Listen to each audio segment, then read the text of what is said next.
Record பண்ணாமே நான் பல ஆயிரம் உரைகளை நிகழ்த்திட்டேன். எங்கள் ஆளுங்கெல்லாம் அழுதுட்டு ஒரு 1/2 மணி நேரம் ஃபீல் பண்ணிட்டு அப்புறம் போயிட்டு 1 மணி நேரம் கழிச்சு மறந்துடுவாங்க. திருப்பி பழைய மாதிரி ஃப்ரெஷ்ஷாக குளிச்சுட்டு வருவாங்க. அந்த தியானத்தில் மேலிருந்து ஒன்று வருது, கீழிருந்து ஒன்று போகுது, நடுவில் ஒன்று நடக்குது. அது என்னங்கய்யா அப்படின்ட்டுவாங்க.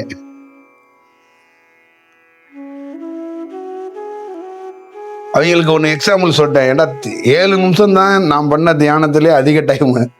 7 நிமிஷம் ஒருத்தன் தியானம் பண்ணேன். 7 மணி நேரம் தியானம் பண்ணுற அளவுக்கு வளர்ந்துருக்கிறேன்னா இதுக்கு மேலே உனக்கு முன்னுதாரணம் வேற என்ன வரப்போகுது? ரெஃபரன்ஸ் வேற என்ன சொல்லு?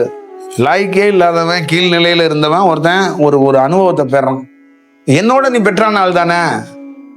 அப்போ நீ ஞானத்தை பெற வேண்டாம், ஒரு நம்பிக்கை இருக்குல்ல அங்கே உனக்கு. ஒரு ரோட்டில் போகும்போது ஒருத்தர் சொல்றாரு, இந்த பக்கம் போறீங்க சிங்கம் கடிக்கும் அப்படின்னா, நானே சிங்கம் தான் அப்படின்ட்டு போனால் என்ன பண்ண முடியும்? புரியுங்களா? அந்த மாதிரி அந்த அனுபவங்கிறது நமக்கு ஒரு நம்பிக்கை அடிப்படையில் தான் எல்லா வேலையுமே நம்ம செய்ய முடியும். அப்போ ஒரு எக்ஸாம்பிளாக நம்ம சொல்கிறோம், நம்மளால தவம் பண்ண தெரியாது, குடும்பத்தில் கீழ்நிலை, வாழ்க்கை கீழ்நிலை, எதுவுமே வழி இல்லை, எல்லாராலையும் கைவிடப்பட்டோம்.